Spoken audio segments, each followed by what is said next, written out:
start around for the last 40 years. And today I have my special guest. She is the founder and CEO of Good Spark, no other than Miss Lisa Allen. Hello, hello. Welcome to Book 101, Miss Lisa. And can you please introduce more about yourself? Sure. Well, I'm Lisa Allen, the founder of Good Spark, as you mentioned. And yeah, it's been a long time and journey in the making to come to creating Good Spark. Just so many different, I grew up actually immersed in nature, hiking, camping, road tripping all around the US, at least the West, California, Washington, just all about the American West.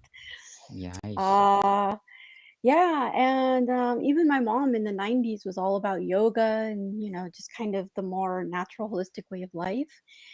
And it's kind of funny because I kind of moved away from that growing up. You become a teenager, you're in your 20s, you do your thing. And, Yes. I kind of got into the career with consumer products and I just saw all the waste and all of the stress. And I wanted to do something that gave back and that was good for us and good for the planet. And I wanted to do something that was kind of normalizing using products that are good for us and good for the planet. And Definitely. yeah. For And sure. that's So, Miss Lisa Allen, thank you so much for sharing your knowledge to the world and giving back to our Mother Earth. So, how do you define self care and why do you think it becomes increasingly important in today's culture? self-care. Well, it's of course taking care of yourself, right? Yes. It's whatever brings you joy. I think there is no one specific thing. I don't think it's something that you need to spend money if you don't have to. I think self-care is what makes you happy, what brings you joy. It's going outside, spending time in nature, getting outside of the four walls that you're always confined to, getting the fresh air or just air. I don't know how fresh it is sometimes. just just breathe the air, people. Yeah. It's You know. Hmm? it's free. It's It's free. So free. Yeah, totally it's finding free. some kind of creative expression if you can. Even if you're not a creative person. Just anything to kind of express what's in your head, get out what's in your head. Yeah. So And what common misconceptions about self-care do you frequently encounter? um that you're doing it wrong. I don't For know. There sure. always seems to be Yes. someone saying, no, you shouldn't be doing this, you should be doing that. And, I don't think there is a wrong way or right way. I don't know if having rituals and routines is a self-care thing. Not everybody can do that. I can't do that. I struggle with that myself. I think self-care has become it's become something that is a commodity, something that people are selling. And I don't think that's right. I think it's Totally just, agree. yeah. So how can someone realistically incorporate effective self-care routines in their busy lifestyle? Ooh, yes, that is a good one. Start small. Just don't overwhelm yourself with thinking you have to do all of these grandiose things. Take 5 minutes. Again, take 5 minutes. Literally take 5 minutes. Go outside. Take 5 minutes. Leave your phone in the other room. Turn your phone off. That is a Yes. huge thing. It's finding 5 minutes because sometimes it feels overwhelming. Because you feel like you have to go all in or don't do it at all. And you don't just take a few minutes. And if you get into the habit of taking those few minutes, then it becomes easier. Yes. You know, Baby every day steps. or once a day. Yeah, exactly. It's baby steps. That's, maybe every day 5 minutes, or even just every Wednesday take 5 minutes and just kind of build from there. Don't overwhelm yourself, people. Yes, do not Take overwhelm yourself. take it easy. Yes. What role does mindfulness play in wellness culture today, Miss Lisa? Um, yeah, that is a big one. I know it's kind of a big trending thing, and for good reason. I know for myself, I have a tendency to be in five places at once just in my head. And it's exhausting, and it is really exhausting. So, being mindful of where you are in that moment, like right now, I'm talking with you, I'm having a wonderful conversation. I should not be anywhere else. And True. it's like that with everything you do when you're with your partner, or when you're with your dog or your cat, even your child.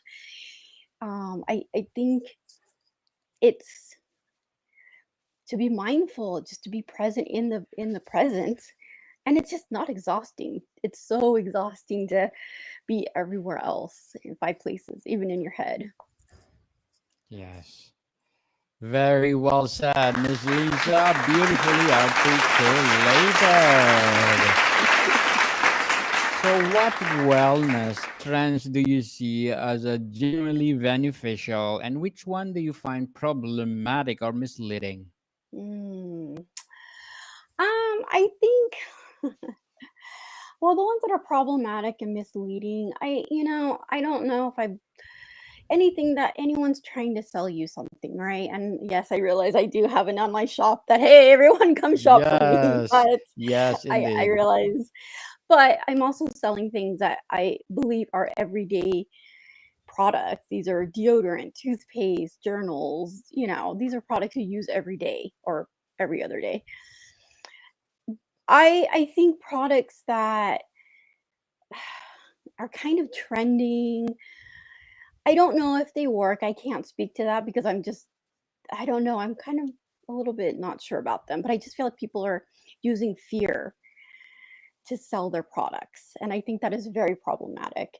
Self care, there is no place for fear in self care anywhere. Definitely. Um, I think, ooh, what is trends that are good? I think just there's a trend in connecting with nature. And I think that one we need to do more of. Totally Um, agree. yeah. I've even heard doctors prescribing uh, outings to national parks as prescriptions. That it's a prescription for your stress, anxiety, whatever. And they're literally prescribing instead of medication to go visit your national park, or somewhere in nature. Yes, I think so because most of the people, once they take the medicine, the more they get violent. They are not being cured. Yeah. S- So, Miss Lisa, can you discuss the intersection between mental health awareness and wellness culture? Ooh. Well, yeah, I mean, there's definitely an increase in awareness with mental health, and that is a wonderful thing. And, wellness culture, right? We want to be well. Wellness is feeling good in mind, body, and soul. Oftentimes, I think we just focus on the body. That's the first thing we focus on, right? Are you feeling good? Do you have any pains? You have pains, you have this. But I think mental health is a huge thing that is part of wellness. Like, if you got to feel good in your brain, right? Yes, Especially just everything going on in the world, it's getting crazy. It's just as important as making sure you feel good in the body. And I'm glad that that's becoming, that awareness is becoming stronger and stronger. That is a good trend. yes, totally aware of what is happening, people. And if you need help, please us do help. Don't be afraid, don't be shy Yeah, because there's it will nothing wrong with benefit asking for you. help. it will benefit you. So, do you Yes. think wellness culture is exclusive enough, or does it often overlook in certain communities? Oh, that's a good question. I think it gets a lot of communities get overlooked. I feel like wellness culture these days, there's a weird overlap, not weird, I shouldn't say, but there's an overlap with a the kind of trend of spirituality and yoga. And I feel like when you think of wellness, you kind of think of the people that kind of are in that space, right? The spirituality, the yoga, the crystals, the astrology. There's nothing wrong with any of that. But I think there are many people that are into wellness that are not into the spiritual aspect, the yoga aspect, the crystals, and all that. And I think it becomes exclusive to those people. And I think that wellness is for everyone. Wellness looks different for everyone. And it's not necessarily about spirituality and yoga for some people. And I just want to make sure that everyone is included. That, Totally yeah. agree. Totally agree, Miss Lisa. So, as a founder and CEO of Good Spark, what are your short-term and long-term goals? Ooh, right now, just an online marketplace. Well, my long-term goals, I actually would like to very much open a store. I think having an actual store that people can walk into and experience would be amazing. Because I don't get to kind of put that online. I don't get to put that feeling, that ambiance online. My short-term goals, just to partner with a lot of like-minded brands so that I can collaborate and I can put more positivity out in this world, and potentially partner with some nonprofits to do some good for them as well, bring some attention to them. Definitely. Good luck to your goals, Miss Lisa. So, Thank what would be you. your advice for those people out there who want to put up their own business and empower them? Just do it.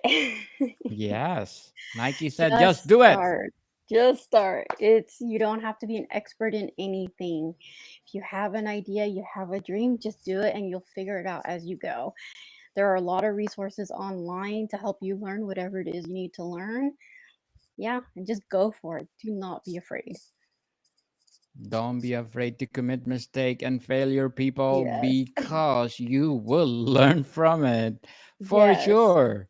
For Yes. sure. But nowadays, I think 60% of people are afraid to commit mistakes as well as Yeah. failure.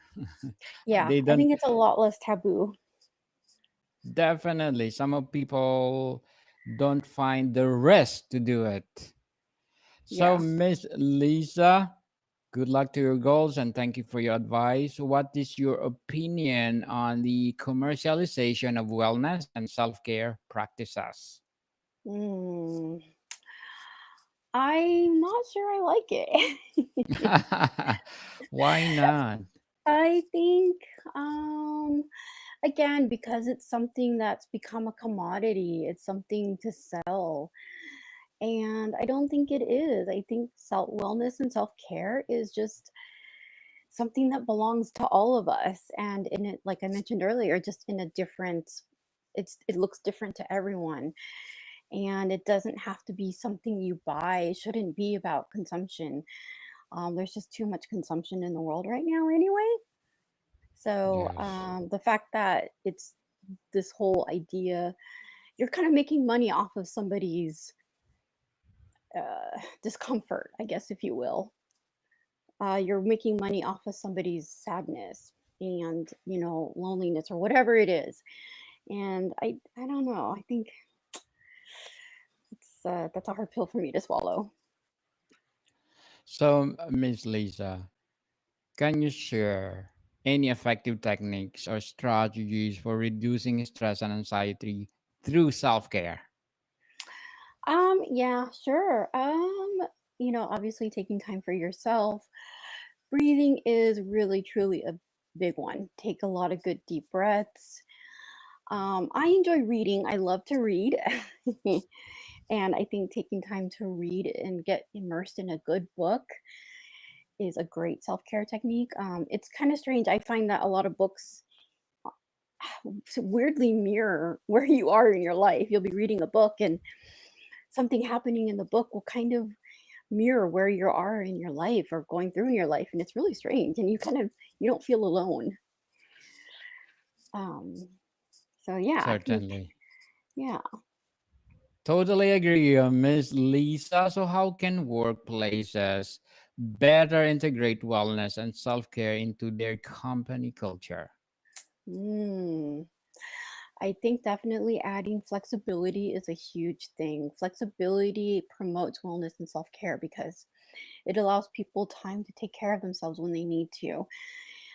As long as they get their work done. And I realize not every workplace can be flexible. I realize if you work in a restaurant or, there are things are more rigid, but I think, but if you have that workplace that, allow flexibility, just make sure that the environment isn't toxic, of course. That's a huge one. That's kind of a no-brainer, I suppose. But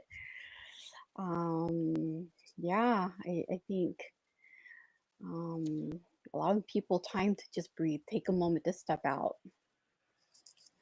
So, Miss Lisa, can you recommend a book that empowered you to be the CEO and founder of Good Spark? Sure. Well, there was a beautiful book I read a few years ago. I actually want to revisit it called Braiding Sweetgrass. And it's written by a woman who is not only a scientist, but she's also indigenous. I don't remember the tribe specifically, but it was a beautiful book about just the differences between indigenous cultures and the way they see the world and the environment. And, of course, her scientific background. But, it talked about giving back. It talked about gratitude and reciprocity and just honoring the world and the earth around us. And it's I think everyone should read it. It kind of gives a different perspective as to way we and humans interact with nature and the earth, the symbiotic relationship, and it teaches us about gratitude. And I think it's a Yes. beautiful book. Definitely, people stop complaining. Count your blessings. Yes. Count your blessing first before you complain. So, what self care practices have personally had the most positive impact on your own life? Ooh, that's a good one. Going for walks are just amazing. Getting outside, and when you walk, it sort of helps to unravel all the stuff in your brain. You kind of forget everything, and you're there with just yourself and in the fresh air again. That's a good one. Yes. Mentioned before, reading is a good one. Journaling is a good one. You don't have to be an amazing writer, even if you journal like an eighth grader or like a 10-year-old, just get out those thoughts. It really, really helps. Yes. Definitely.